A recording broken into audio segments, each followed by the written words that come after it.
to approve the minutes from last month? So moved. All in favor? Aye. Aye. Okay, minutes are approved. Should we have a noise report? Okay, before we start with that, I'd like to introduce Aaron. He is the new supervisor of the air program, Okay, and he's been with the program for several years now, and I'm real excited about him starting. I And bet. he will be doing the appeal board meetings from now on. I don't know if and Aisha is here. You guys met her last week. You weren't here, Jan, but Aisha is our new OSR, our support staff, who will be Okay, very good. also with the meetings. So I take it, Aaron, you're going to do the complaint report? No, Kyle's gonna do it this week or this month, and then Okay, he's not on. yeah, he was responding to an asbestos complaint, so maybe he's not back from that yet. Okay, well, I'll start with an update. Do you guys hear me? Oh, yeah, there he is. I was on mute for some reason. I've never had to good. unmute myself. Yeah, I have all the complaints right Great. here. So we actually had a lot of complaints in March compared to the last couple months. We had 10 open burning complaints, 1 noise complaint, 3 dust complaints, 1 odor, and 1 asbestos complaint. So pretty busy month for complaints. I'll say. Let's see. The first complaint was an open burning complaint at 8129 Ellerton Avenue. This is the one I went to. Yeah, I did see smoke in the backyard. And oh, you know what? I think I'm reading. I've got these mixed up here. Hold on. Oh, there we go. I had the prints on both sides, and I was looking at the back page instead of the front page. That's why I was confused. It's like, why am I starting on March 28th? The first one was the one that Aaron went to with the Missouri American Water Pipeline, where they were tracking out dust into the road. We got a complaint about the excessive dust. The first investigation, Aaron said he didn't see any dust, but then I know you went back and it was listed in here as a separate complaint. But what was the conclusion of that one? We ended up issuing a letter of warning to Bommarito Construction, who's the contractor, and they provided a compliance plan. Okay. Yeah, I didn't see that in here. I think it should have been it was entered again as a subsequent complaint because we got another one like 2 weeks later. Yeah, Put it in separately. Okay. And we also got a complaint from Quarry about excessive dust leaving the quarry and accumulating on surfaces in the nearby neighborhood. And I did go down there and I looked around and I took some pictures and I did see that there was dust on people's cars and on people's front doors and on their outside patio furniture and things like that. So we sent the quarry a letter of warning, and I sent it with via certified mail. And then I waited for them to receive it. And then about a week after they received it, I went to the quarry for an inspection, and it did look like they had heeded the letter of warning. It was really all the haul roads and storage piles and things were really wet, and I didn't see any excessive dust. And then about a week after that, I went back again for a regular routine compliance inspection. And I did talk to Steve Pfaff, the plant manager there, and he said, yeah, we did have some excessive dust. We got your letter and we just had a discussion about it, and it seems like they're going to keep it under control. But I did let the complainant know that to let us know, if they continue to see dust accumulating on surfaces out there. So for now, that one's resolved. We'll see how it goes later if they complain again. Let's see, we have a burning complaint and down in Lime. Aaron went to this one and he didn't see any open burning, but there was a burn barrel and with debris sticking out of it. Did you see any, what kind of debris was that? Just wood? Yeah, it was kind of far back on the property, so I couldn't, see exactly Yeah. what was in it. I just saw stuff sticking out of it. Just send him a letter, I guess. Yeah. Okay. And then Aaron investigated a lot of burning complaints this month. Let's see. Mackenzie Road. There's another That's- one. That Visible was the dust. particulate emissions. Yeah, this is okay. This is the same one from the Missouri American Water. So this is just a separate complaint, complaint log for that same complaint. Visible particulate emissions were observed. Contractor performing waterline replacement below the road surface was leaving dry earthen material behind. And then they ended up having to submit a compliance plan to get that under control. So that one was resolved. Then there was 9845 Perrin Avenue. Neighbors were burning trash, or the complainant said that the neighbors were burning trash and we couldn't see what was going on in the backyard because there was too much obscuration. So I'm assuming that we sent them a letter as well. Okay. Let's see. There was another complaint here that doesn't look like we investigated at 1278 Red Oak Plantation Drive in Baldwin. Reporting leaves being burned at the back of the property at the above address. The resident is using a leaf blower, which is spreading the smoke from the fire. Do you know anything about that one? I feel like a letter got sent to that address, but I don't know if we investigated because I think we received it I think it was from a weekend, or I don't remember exactly what happened with that, but whenever I know that it would have been pointless to investigate because Yeah. it was well after it happened.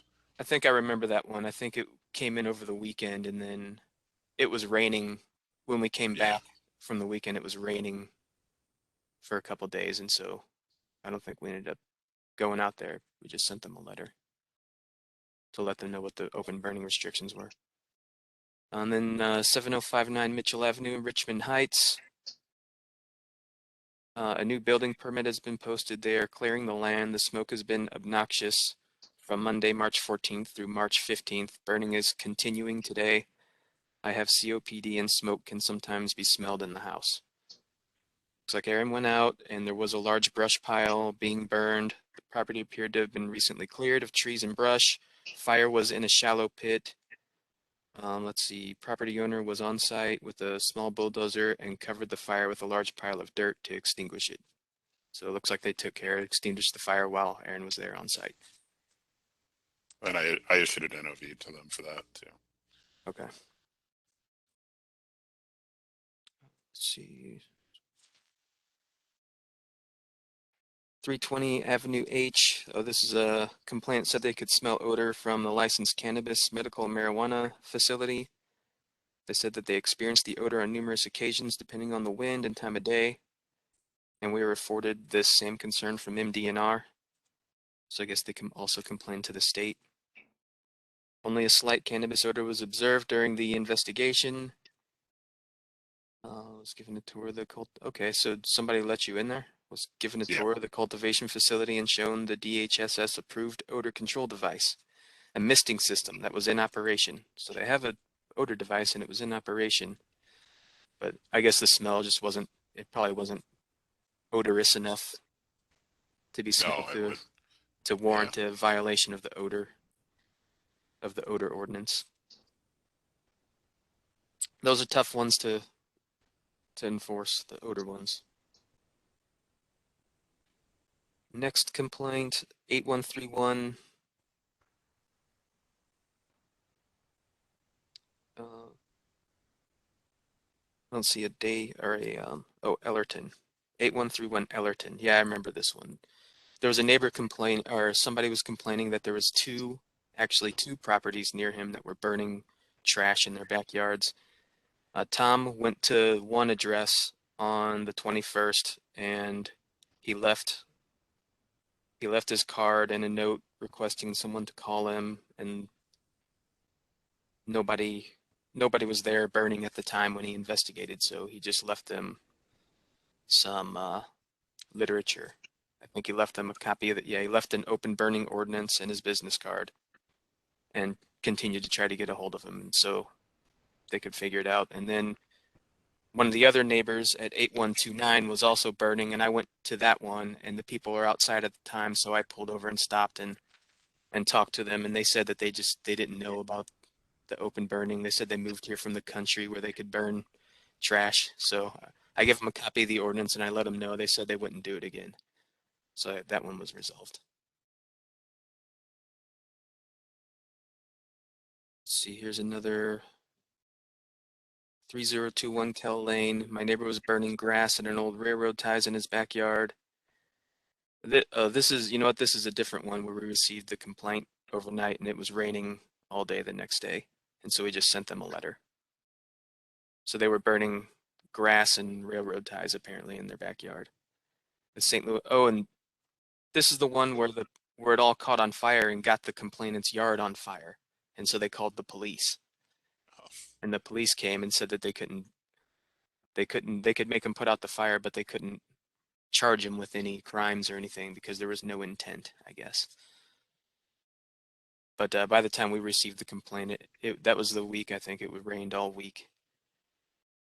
So we just sent them a letter. Then there's 10530 Hanford Drive. Complaint called and said the neighbor is burning materials in their backyard and the smoke is causing them discomfort.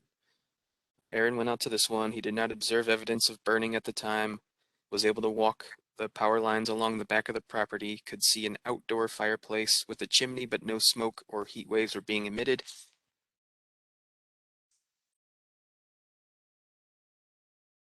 And I'm assuming we sent them a letter for that one. Yeah.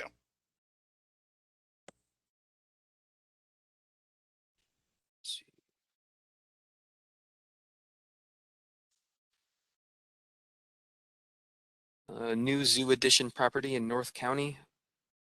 Brock Industrial employees were removing ACM newly discovered during demolition without notifying.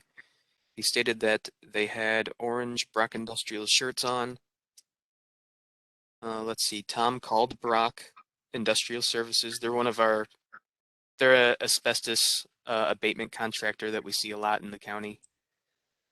So it looks like Tom called him and they claimed that they were removing hazardous waste and universal waste discovered during demolition per their contract to remove the waste. He claimed their activities did not include any asbestos containing waste.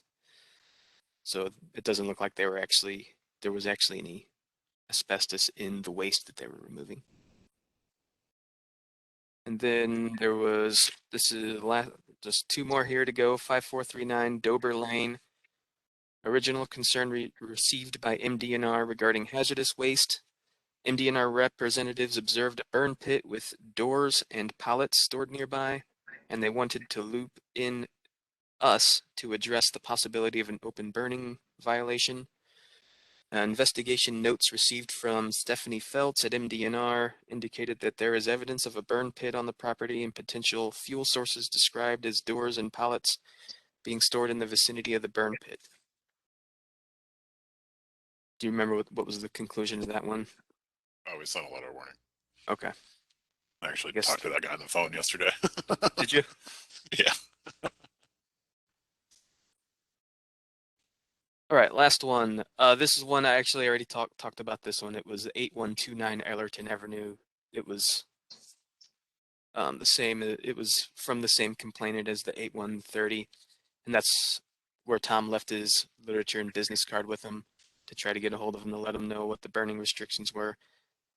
And they complained about this other neighbor as well. And that's the one where they were outside when I went by, so I just stopped and talked to him, and they said they weren't aware of the burning restrictions and they apologized, said they wouldn't do it again. So considering that one resolved as well.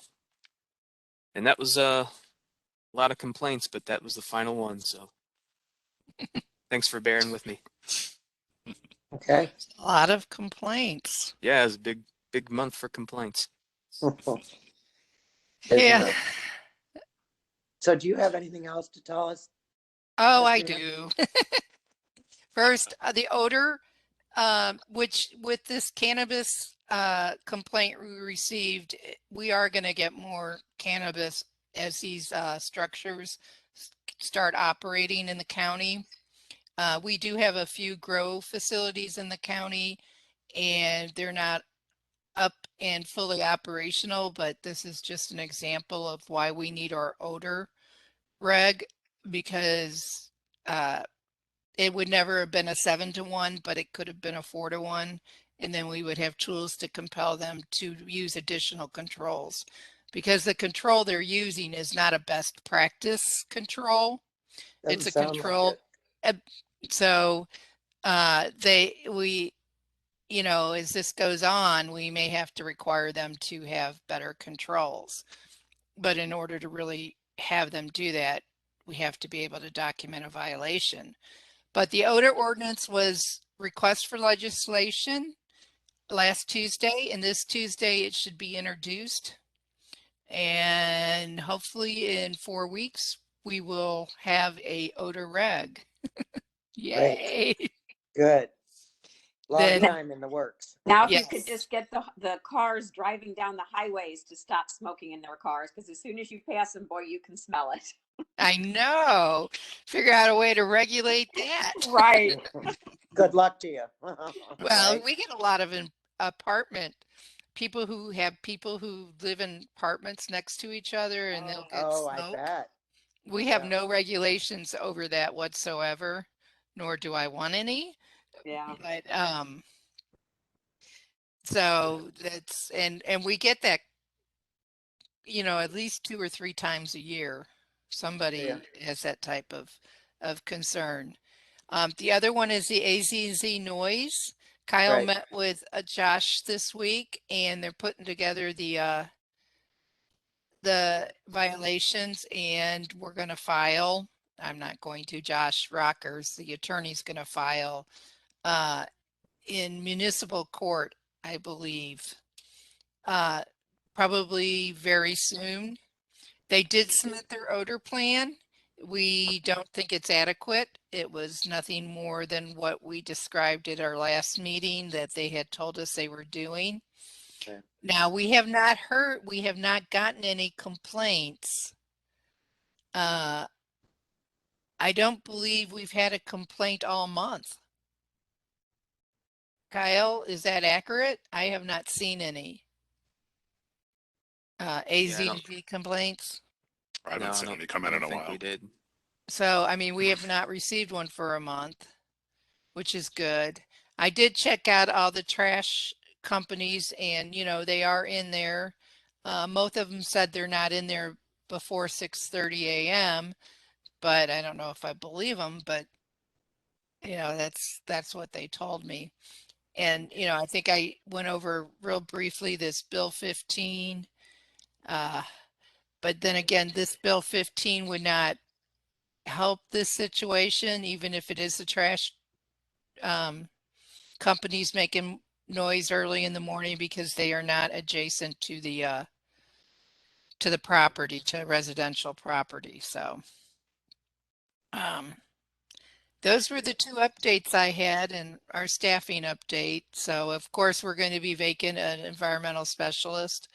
So we'll be working on getting that filled. Any questions or concerns anybody has? I have one more thing. I forgot there was one additional complaint that I didn't add it to I just added it to the database this morning. I forgot to add it earlier. It was that noise complaint that was forwarded to us from the Gund company. The one Oh, yeah. right by 270. So we did receive a complaint. They said that there was noises that sounded like a low bass tone, a whirling, swooshing sound like a helicopter, and a blow-off valve that goes off every minute or 2. That said, it sounds like somebody opening a can of soda. So there's a few different noises coming from there that apparently are disturbing the And surrounding who are they residents. attributing? What company are they attributing that noise to? Gund company. Oh, gun. Oh, G-U-N-D? Yeah. Yes. Okay. I thought you said gun. And I thought, well, okay, gotcha. Yeah, I haven't made it out there yet. I wanted to go out when it wasn't raining, but it looks like it's gonna be raining all week, so I'm at least gonna go out there. Maybe today I'll go out there just to see what this noise sounds like, but I probably won't record any noise until it's not raining. And that is a permitted facility, correct, Kyle? Yes, yes, it is. So we could also do a compliance inspection at the same time. And that way Yes. we'll be in the door and we can discuss what's going on with them. Right. They've been there for a while, so they must be doing something new or Yeah. something different. The complainant said that they added some new equipment, Oh, but I mean, I don't know sure. how accurate that is. We'll see. Mhm. Hopefully it's not equipment that should have been permitted. Yeah. Right. Yeah. I guess you'll find out, huh? Yeah. We will find out. Okay, so is that all? That's all to report? Yes, for that's this it. week? Yep. Okay. All right. Then I don't know. I don't have a calendar in front of me, but first Tuesday of May. Yeah, it should be the 3rd of May. Okay. Oh, Is that right? May Yep. 3rd? Correct. Okay, that'll be our next meeting, and we're going to do a Zoom again. yes, assume. we can start meeting in person if you would like. Maybe we'll wait till Marcia gets back and you guys can decide how you want to continue. They have not said that we have to stop virtual meetings. That's certainly still on the table, but if you guys want to meet in person, we can now do that. Okay. Something right, to think well- about for the next meeting. Okay, well, we'll talk about that next time then. All right. So I guess we should entertain a motion to adjourn. Would someone like to make a move? So moved. All right, all in favor? Aye, Aye. and we will adjourn. Thanks, Katharina. See you. Good to see you guys. Mhm. Bye. Bye-bye. Bye.